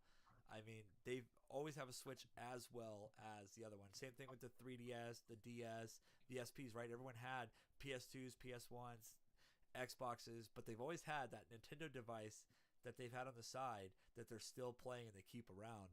And Nintendo It's leaves always themselves right been there. a handheld. Yeah, but they leave themselves right there in that middle ground where they price themselves just right. The Switch 2 is the first console that they price themselves kind of competitive, but every other console's always been low enough that everyone's like, oh, I'll put a Switch there. That's cool. I don't mind. They have cool games, you know? And so they kind of put themselves in that spot. Yeah, I think Nintendo learned a valuable lesson with the Nintendo 64. They really I think they kind of lost sight of where they were at and what made them what they were, and that's whatever they're still pushing to try to be the most powerful console out there. And then I think they realized they didn't have to, uh, because even when they were the most powerful console, they weren't the best selling console. Right. And even the GameCube was still kind of going toe to toe with, that really put the nail in the coffin with power, to the point where the Wii was basically a GameCube at this point, just slightly a tick better than a GameCube. Was it better? But I thought they they were the exact manufacture it same. so cheap. I think it was a little bit better. I think it had a little bit better performance than a GameCube, uh, but not enough for it to matter. It Okay. wasn't HD by any means, Yeah. uh, but I think that's when they learned. They're like, we don't have to be like everybody else. Uh, Competing at that level didn't get me anywhere. I didn't, I wasn't more successful by putting out a more powerful console. Uh, and that's when they leaned into the Wii. I think that's when they learned. They're like, we have our IP is super valuable. We need to lean on it. Ever since then, every system gets every IP that they have almost. They pour into it. Where the N64 barely got like any games, like 300 something games in the library. Yep. The GameCube might have been even worse. I can't. It might have been a little bit better third party wise. I can't remember the stats on it, but yeah, the N64 struggled. Well, Yeah, ever since then they do their own thing. Yep. N64 had its own issues, right? With just it was a different architecture. A lot of people had a tough time developing on it, so Yep. it was just a hard console in general. And when you had something like PS1 that was mimicking what made Sega popular with Oh, the it's developer packs, like it made PS1 so much easier to develop on. yep. It was a stubbornness, but again, they learned, they pivoted. Yep. They could have very easily become a Sega themselves if they hadn't. Oh, for sure. And the Wii U almost put them there because the Wii U, like, I mean, I know for some people it's a great console, but it's like they marketed this console and a lot of people didn't even know it existed. Like I thought when the Wii U came out, I thought it was just a tablet you bought for your Wii. I didn't even realize it was a totally separate console, so I ignored it. Yeah, I at that point in time I wasn't even really keeping up with Nintendo as much. Uh, I was mostly playing on a PlayStation console at that point. Uh, and then I bought a 3DS, and that's kind of what got me back into Nintendo. And yeah, I was kind of in the same boat. I had a buddy that bought one, bought a Wii U, and brought it over, and I was like, I thought this was just like the tablet. This is the whole thing. I was really surprised, but yeah, I think that's what a lot of people were in. They were like, I don't see the point. I don't want the tablet. I'll just keep playing my Wii, Right. not Yeah. realizing it was something totally different. It was also it was also kind of a weird place, and it didn't get the third party support that would have made it more successful either. And I Yeah. don't think Not people knew how not to at develop. all. Not No. everybody is Nintendo, and I think they kind of get themselves in trouble by making some of these weird hardwares sometimes. uh, with the Wii, they kind of figured it out really fast. Third parties were one of two things. They were developing like a really simple game, or they were developing something that was motion controls only, Right. uh, which kind of made it work. But when you're having Yeah. to try to develop a game idea that revolves around having a separate screen and like using it all the time for things, I don't think anyone knew what to do with that. I mean, there was Yeah. times when Nintendo wasn't using it other than for a map or something. Uh, Yeah, we saw really that with the cool idea. Switch too, with the Switch, the original Switch with the Joy-Con. So there's so much they could have done with that, Yep. and like the 1-2 Switch stuff, but nobody, not even Nintendo, really did anything with it. Yeah, it's there's always a part of it where the gimmicks are fun and they'll work around it for a little while, but uh, eventually they just sell games and they kind of forget about that. Yep. I think with the Wii U, they tried to probably capture that DS feel, right? But at home, they They wanted to do were, higher quality graphics, do the same thing, except for now, instead of you having to try to like finagle and do a touchpad with holding it and looking up and down, you had a big screen, you had your small screen, you're able to just kind of see it. But like you said, no one took it, advantage of it. and I think it actually works against itself. It's so much easier to look at two screens at the same time on a DS than it is to try to concentrate on looking at a TV and then looking down at the gamepad and looking back at the TV. like Yep. it takes more effort. Uh, Right. I think the one game that did take advantage of the Wii U was Deus Ex. I think Deus Ex was like an prime example of someone who actually took really good advantage of having that second screen. I didn't play Deus Ex. The one that I could think of that was the poster child for how one should work is Zombie U. Zombie Okay, U, yeah. I didn't try Because that it one. had inventory on screen. You could toggle through the map. Like you could get hints for things. Like it was like doing the full package. Like it was amazing. It was like a companion to the other screen, which is what you want. Like that's Right. how it should work. Shouldn't just be delegated to being a pause menu whenever you hit pause or whatever, or something of that nature. Right. Uh, and maybe Deus Ex worked that way as well. I'm not as familiar, but So yeah, you can Zombie use the U is map. like perfect. You can use the map, but then like if you wanted to do like sneaking things, there was like certain things that would go into like almost like a mini game into the tablet, and you'd use the tablet to do controls. They would also use the axis controls to be able to tilt stuff, kind of similar to how like Star Fox on Wii U did, where you can use like the Okay. sniper mode and stuff like that. Yeah, see that? Yeah, that would be cool. I always thought it'd be like I wish Perfect Dark would have stayed with Nintendo, instead of going with Rare because I just think about how cool because Perfect Dark always had really cool gadgety Right. guns. Hmm. They could have done so many cool things with a DS or a Wii U. Like you could have set up a laptop gun and then manually operated it using the gamepad uh, when you weren't around. You could do all kinds of cool things. Uh, we just didn't really get those things. Like I love the Wii U. I really wish the developers knew how to design around it Right. better. And I think if they did, it would have been a little bit maybe a little bit more successful than it was. Right. Oh, for sure. So my last subject I had here on my list was talking about us going digital, right? The biggest impacts are going to be stuff like GameStop, right? And so I don't know about you guys if you guys have noticed what GameStop's done, but like I know in my area, like they're actually holding Friday night Magic tournaments, and they're actually Oh, going to more yeah, cards. they're transitioning to cards a lot. Yeah. Retro, Retro is back in one of my stores. Pretty good size selection. Uh, Yeah, Retro, they kind of were operating on a lot of stores, and then they've kind of pared it back a little bit, and well, I think they what they do were some stuff, doing, but I think what they were doing is they didn't have a dedicated section, and they were kind of pulling in the games that were being traded in at that GameStop and selling mhm, them there. Like they would put them in a case or alongside some of the other same manufacturer areas.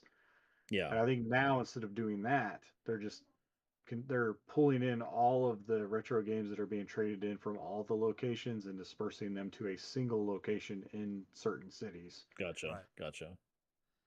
Or they warehouse, right? There's a lot of it's online. Yeah, Is where you get a lot of yeah, games a lot of online too. Yeah, That's true.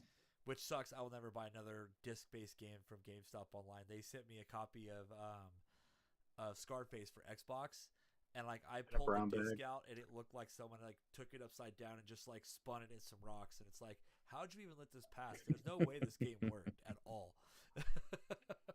No, yeah.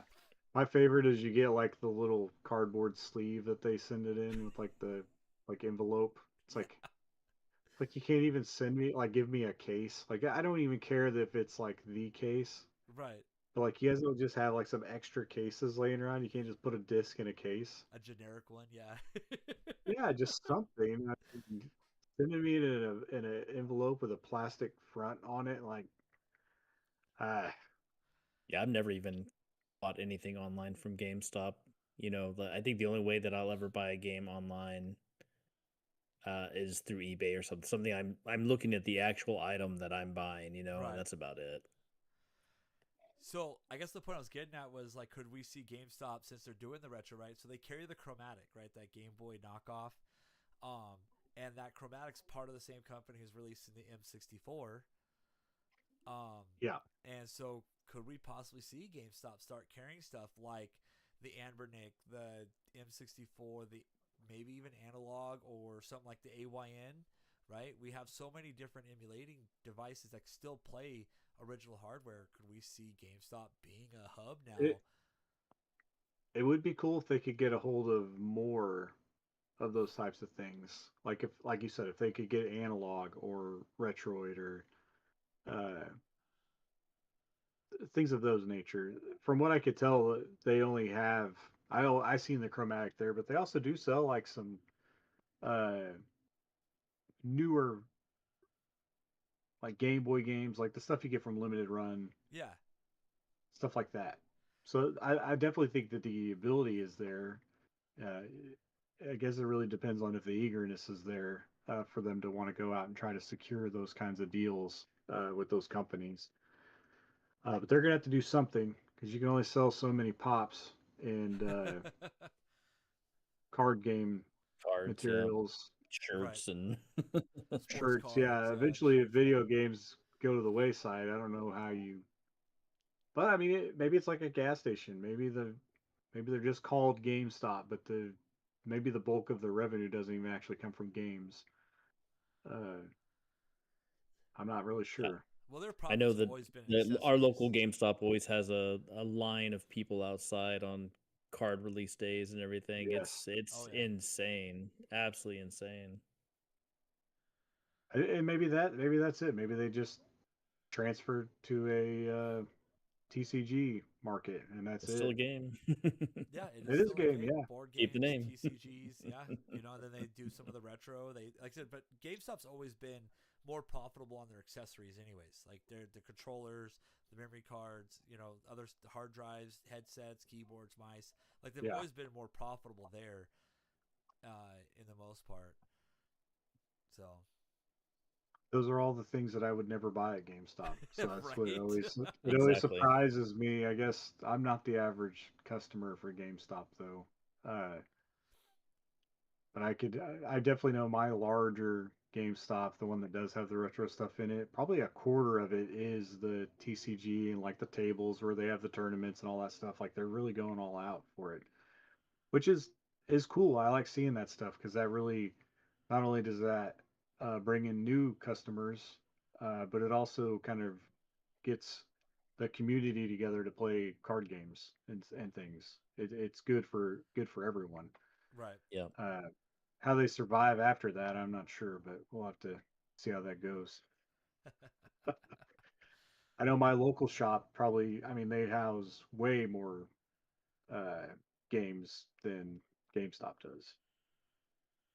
Yeah, the mom and pop shops, we don't have. I have one little one that I work with, but he doesn't carry a whole lot of retro because I'm in a small rural town, so he only gets what's local, and so like Yeah, his good games are gone quick, and so it's like he just has a lot of the same stuff. Like I think his OG Xbox shelf is like 90% of it's either race games or sports games.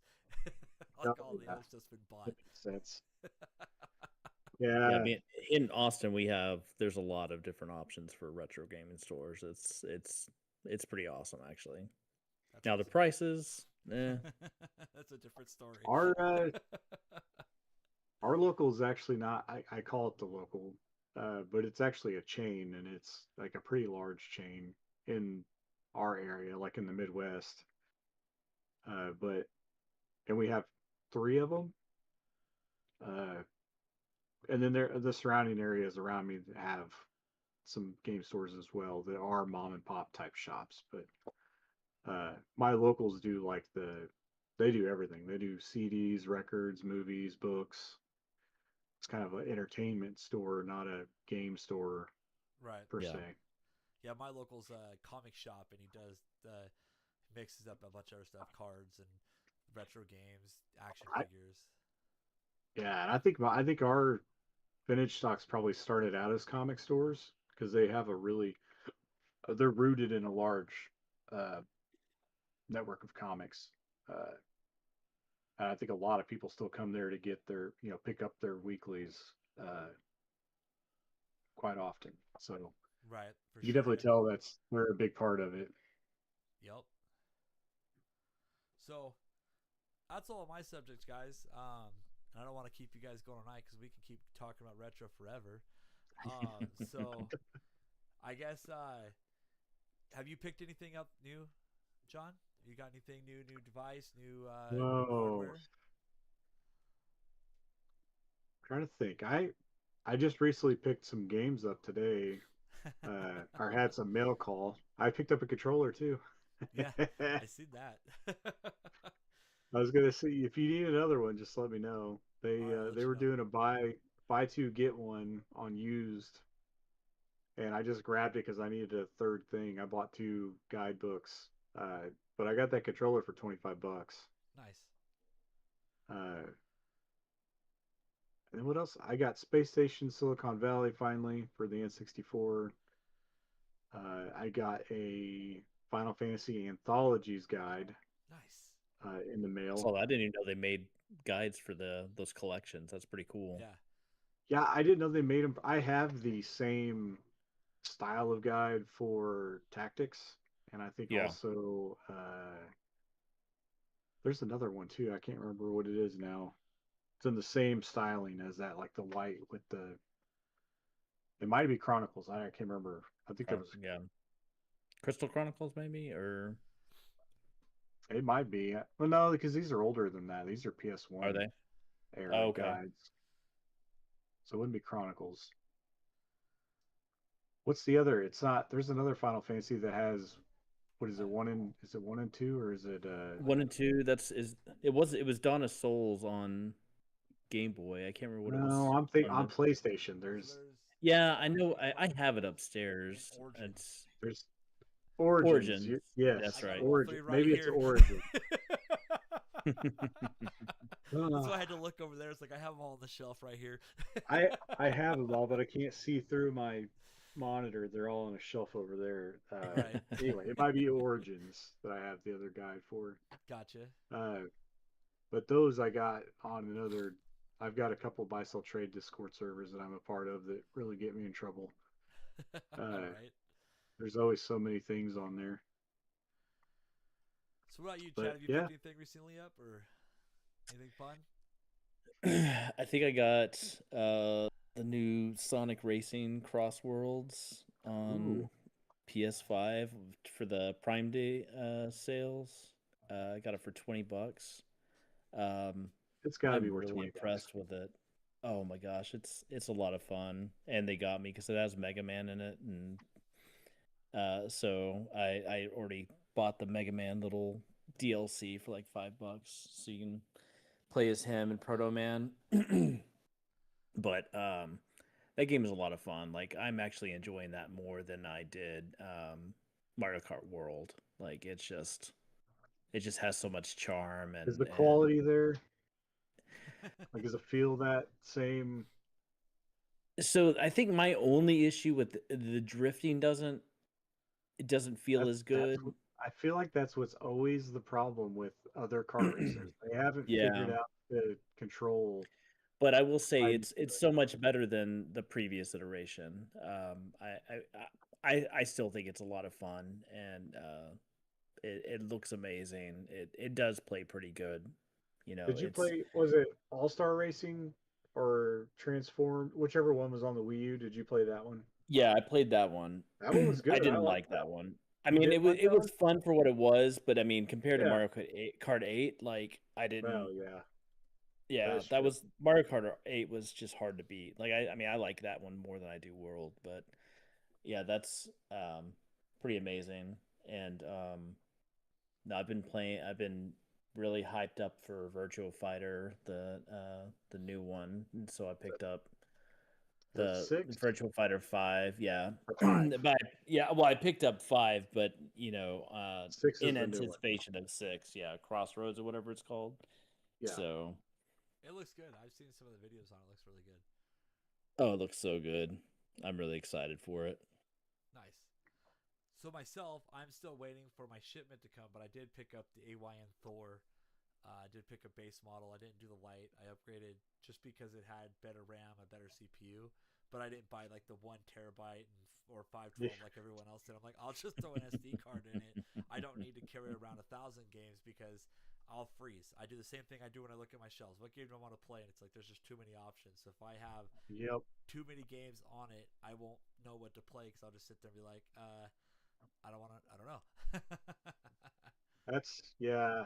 I I've thought about it, but I don't play my Retroid enough for me to go buy another console that will play the same games for the most part. I do like having two screens. I do. I bought the extra screen for my Retroid, and I don't ever use it hardly because it's not attached all the time. Right. I got it because of the power, what it can do. Like, because my Steam Deck will do some stuff, but like I can't play DS games with it. And now that, and what sold me on the Thor was the fact that they actually got the Wii U emulator working, so I could play some of those Wii U games I can't get my hands on very easily and enjoy part of the Wii U catalog that isn't readily accessible. Yeah, that is nice because having the two screens definitely helps you there. Now, which do you have any Retroid pockets, I don't. So or do you have the?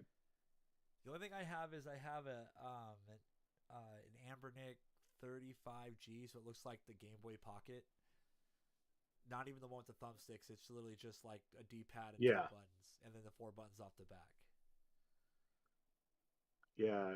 I was gonna say, or if you had one of the AYN versions, because AYN and Retroid are the same company. They're Okay. yeah, one's just kind of like the higher end. AYN's like the higher end version. But like my Retroid Pocket 5, it can play Wii U games as well. Like I haven't had any issues there. Nice. And it was like $200, not $400 or $500, I however much paid. I the think I Thor paid is now. 319 for mine because I got the base, but I also bought in the Okay, full RAM upgrade. So, it's when you get up to like the 512, that's when it's like $600 now for the 512. that's ridiculous. And I just couldn't bring myself to pay that. I'm like, nope, no, I'm good. I did see they announced that price increase, and then I looked at it. It was like, oh, we're increasing it by $10 Yeah. across all units, and I was like, oh, okay, never mind. That's not a price increase. So what they did though to keep their price down was they downgraded the RAM. They went from the 4.0 that they were running down back to a 3.1 version of the RAM they're running, and it doesn't change the quality or the ability. It's just a little bit slower. But for most emulation, you're not going to need it, right? Where you're going to run into it No, is where the AYN can actually play Steam games. It can also play Game Pass games, stuff like that, because it is an Android-based device. Um, that's where you're going to start losing it, is on the top end of trying to play like newer stuff with it. But for guys like us that have a Switch or that have a Steam Deck or an actual PC to game on, it's like we're not missing much. no. Yeah, it's one of those things. I like it. It looks cool. I Yeah. would endorse it if I had it, but I don't have a use case at this point for it. Well, for me, it's going to Uh, allow me to get rid of some of my collection because I've been like looking to narrow down. I'm getting away from disc games. I don't like. I'm tired of buying them and having to send them back because they don't work, or watching my own games rot because disc rot is a real thing. So it's getting harder to justify paying the price for it. So the more that I can emulate and move on, the more I can centralize on the consoles I want to collect, which is like the Nintendo, the Super Nintendo, 64, stuff like that. Yep, I agree. And I'm you just were waiting on the Retroid Pocket 7 so I can upgrade, and I treat those kind of like cell phones. Like I won't buy every model, but every other model. right. Fair enough. So once that one goes, then I'll find somebody to that can enjoy my 5 and move on from Right. it.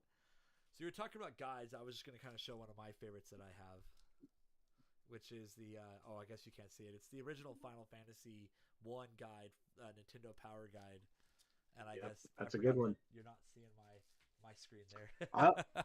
I like that I guide could I too. know the art though for it. That's pretty awesome. I have that one, uh, but I don't enjoy it as much as the original Dragon Warrior guide that came with Nintendo Power. Okay. That's a really cool guide. I think Shannon has one too. Uh, it's got like that's like realistic artwork on the front of like looks like a wizard. Uh, but it's really cool. Nice. And it used to not be very expensive. I think I bought mine for like $10. Probably like 8 or 9 years ago. Now it's probably like $100 or Oh yeah, it's something crazy how stupid. expensive some of these guides are getting, especially like the games that are getting remakes. It's like, oh my god. Yep. My most valuable one is Earthbound. The Oh, thing's I'm sure. outrageous. I think it's still like $800 God. That's because wild. That's it crazy. still has the scratch and sniff stickers in it. Oh Uh, man. somebody failed that day because somebody traded that into my local. Probably got $20 for it, and Right. it just didn't know what they had. I mean, it was like brand new. Uh, Right. Whenever I looked at it, I was like very careful because I could see like it didn't even have a crease on the front. Like nobody even had opened it probably. Right. I'm like very carefully like kind of peeling it open to look at it, just to look to see if it had the cards in it, and then quickly shut it, put it back in its plastic bag. I was I'll like, take I need to this. go get this graded. Yeah, yeah, yeah. He's like, well, you sure you want it? It's really expensive. And I looked at it, it was like they were asking $100 for it. Yes. And I was like, I'll take it. you guys don't know what you have either. You get so lucky. Right. I know. Yeah, I hate it when he goes and he shares in the collection page, and I just see what he gets. I'm like, I hate you, bud. I do. I'm Yeah. jealous. it's all about consistency. You got to check. I mean, for you guys, it might not be as well. Chad's got a lot of options store wise. I know you Yeah. only have your one local Yeah. there, but I mean, I check mine. I'll go on my lunch break or something and hit the north side one once a week, and then I'll do my other one once a week. I hit them consistently and make sure that I'm checking in. Because Right. they'll just randomly get. I bought all of my Virtual Boy games almost at one time from one of the Damn. vintage stocks that somebody traded in their whole collection, and then they priced them all at like $15 a piece. I've got Waterworld, uh, so I was just like, yeah, I'll take all That's these. wild. That's insane. I think the only store that ever makes any mistakes with pricing is probably Game Exchange, and that's the Oh that's the yeah, big that's the big chain here. So the Game Exchange is really bad about not like cleaning their games or doing it. They just like throw them out with just whatever yeah, Right. shape they're exactly. in. That's crazy. Yeah. Ugh. So I appreciate you guys being here. It's been a lot of fun. I thought we had a very constructive conversation, just like most of them that happen on the RetroLogic Discord. So, again, I appreciate you guys being here. You want to send it out, John? Plug yourself again, just that way for those people who maybe came in late, didn't catch the early part. Yeah, sure. We're all from the Retrologic Discord tied to that in some way or fashion, but I am the co-host of Retrologic, the podcast, along with my buddy Shannon and Dan and Sam. We're a bi-weekly podcast. at this point. We used to be weekly a long time ago, but it got too much to do every week. And then I started my own show to fill in the other week, which is On Topic Retro, and it's a one game per show where I'll just do a retrospective on a game. I turned it into it's kind of changed over the years as well. Now I try to kind of carry a game series for one episode a month, and then the other episode ends up being a contest game that we review as a community. Uh, so that way it kind of works, makes it easier for me. I don't have to select anymore. I used to kind of painstakingly select a game that I wanted to try to do to get the most interaction with, and now it's just kind of like I'll just pick a game series. Like we did Zelda, and that was like 20 games, almost 20 episodes or whatever. Right. So that made life easier. Sure. And then, oh, go ahead. No, I was just sorry. My typical responding to you. That's all. Keep going. Yeah. I was just saying. Then we have the Retrologic Discord, which is full of a bunch of cool cats that like talk video games and food and cars and music, movies. We kind of talk about everything anymore. Um, Started out with games and ended up with everything. But it's definitely a good place. We try to keep it non-toxic. There's never, I don't think we've ever had to kick anybody out or anything. No moderation of the server whatsoever. We just have good people. Uh, and then like we talked about earlier, we did start up the media team, so we are putting out game reviews. Do have a first look. I need to get some more things out. But we've got Flightsy's putting out a week or a bi-weekly article. He's got a column now that he's calling it that's going to kind of coincide with the podcast. So we worked pretty hard as a media team so far. We're putting some things out, and all that is on either the YouTube channels for video content or my On Topic Retro Substack for articles, which apparently is hard to find if you just Google, but if you go to Substack and search for On Topic Retro, you can find it. Right, or you can search your name, because I noticed that the link that I shared is at Danfast, so or Datfast. Okay. So you can search that as well. So. Yep. But that's what I do. All right, Chad, I appreciate you being here. I know you don't really do a whole lot, but you are in the channel. You are there. You do have great conversations, great insights. So I invite everyone to come in and chat with us and chat with you as well. And I appreciate you being here on the channel. Do you have anything to say before we cut this out? No, man. Yeah, just, thanks for having me. It was a good time. Good time for sure, man. I appreciate it. All right. Well, with that, guys, I'm going to say goodnight. I'm going to tell the chat to have a good night. I'll see you guys next time. Thank you for being here. And this is Retro Gaming Broadcast. And we'll see you next time. Thanks, guys. Take care, man. See you.